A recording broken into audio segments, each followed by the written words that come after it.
నాయనా నేను ఇంకొకరితో ఒక్క క్షణం కూడా కాపురం చేయలేను. ఏమైందమ్మా? ఎక్కడదా చచ్చిపోయింది నా చేతిలో. అల్లుడు నా ముందే నా కూతురు కొట్టేదానికి వస్తావా? ఎన్ని గుండెలు అల్లుడు నీకు? ఒకటే మనిషి అనే వాడు ఎవరికైనా ఒక గుండె ఉంటది, రెండు వద్దా? రెండు ఊపిరితిత్తులే ఉంటాయి. నేను విడాకులు ఇచ్చేస్తాను నాయనా. ఏం చేసిన అల్లుడు? నేను అదే అడగతానంట్రా. ఏమి చేసినా నేను ఉండే వంటలో అస్సలు నచ్చడం లేదు మీకు. ఎందుకు నచ్చడం లేదు అల్లుడు? ఏంద్రా చేసే వంటలా? అన్నం మిరపొడి నూనె. ఇంకెన్ని రోజులు తినమంటావురా ధాన్య? మర్యాదగా దానికి ఏదైనా వంటలు నేర్పించి అత్తారింటికి పంపి, లేదంటే మా అత్తనే తీసుకుని వెళ్ళిపోతాను. పని చేయొద్దు అల్లుడు, నేర్పించి పంపిస్తాను. రామ్మా నేర్పించాను అల్లుడు. ఇంకా భయంకరంగా తినచ్చు నువ్వు. ఇంతకీ ఏం వంట నేర్పించినావో? అన్నం ఉప్పు నీళ్ళు సద్దన్నం.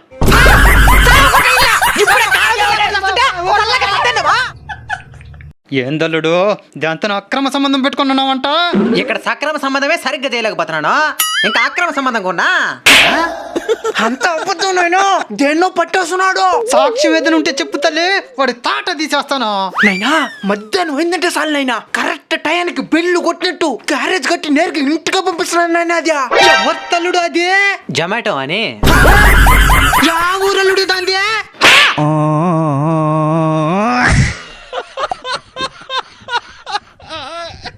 ఇన్ని పెళ్లి మండపాలు సత్రాలు ఉన్నా కానీ మీరు రిజిస్టర్ ఆఫీసులోని పెళ్లి చేసుకోవాలనుకోవడం నాకు చాలా ఆనందాన్ని కలిగజేస్తున్నది. అవును, ఇంతకీ సాక్షి సంతకం పెట్టడానికి మీ తరపు వాళ్ళని తీసుకుని వచ్చారా? పెళ్లి కూతురు తాలూకా.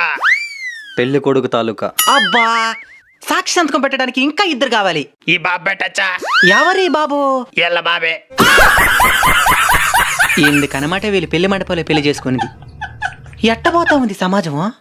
దీన్ని మీరు సమర్థిస్తారా వ్యతిరేకిస్తారా? కామెంట్ చేయండి. ఆఫీసర్ గారు ఇంకో సంతకం పెట్టాలి కదా, ఆయన పెట్టచ్చా? ఎవరా ఆయన? వీళ్ళ ఆయనే.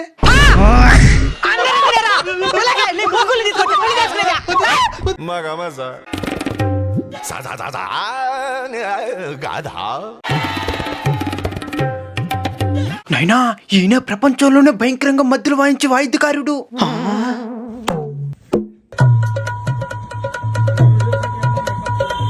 నాకు ఒక డౌట్, మీరు ఇంత భయంకరంగా మధ్యలో ఎలా వాయించగలుగుతున్నారో? దీన్ని మా అత్తగారు అనుకుంటాను, దీన్ని పెళ్ళాం అనుకుంటాను. కొట్టే సౌండ్ మా మావిడా కింద పడాలా?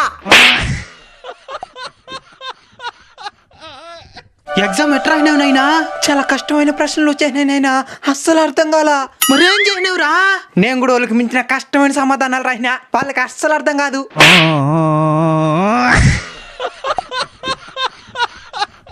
డాక్టర్ గారు మా నాయన పరిస్థితి రోజు రోజుకి షుగర్ లెవెల్స్ పెరిగిపోతా ఉన్నాయి. ముందే నేను చెప్పినట్టు మీ నాయన షుగర్ తీసుకోవడం ఈ క్షణమే మానేయాలి.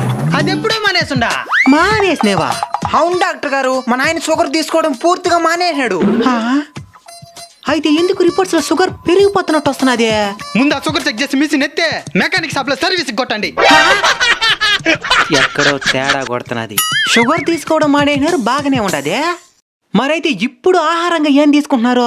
మీరు చెప్పినప్పటి నుంచి షుగర్ తినడం మానేసి బెల్లం మాత్రమే తింటున్నాను.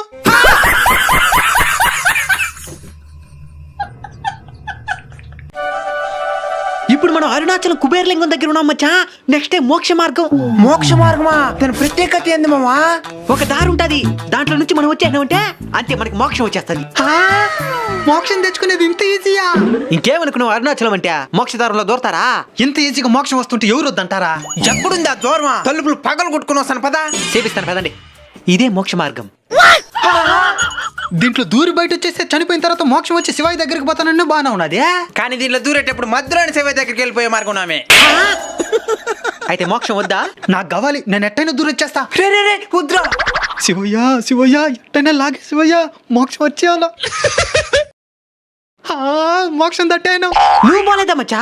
మాటేసానేమో భయంగా ఉన్నదా? పంది కుక్కలాగుండి ఓడే దూరం వెళ్ళిపోయినాడు, నువ్వే బక్క బల్లి మారకుంటావు. దూరం చేస్తావులే పో. సరే మామా. మామా మాటేనే మామా. ఏ అడ్డాన్ని తిరిగిరా. అమ్మా వచ్చేనా శివయ్య, థ్యాంక్ యూ మామా. దూరం వచ్చేసాం కదా, ఇంక మోక్షం వచ్చేసినట్టేనా? వచ్చేసినట్టే, కానీ ఇక మీదట తప్పు చేయకుండా బతకాలి.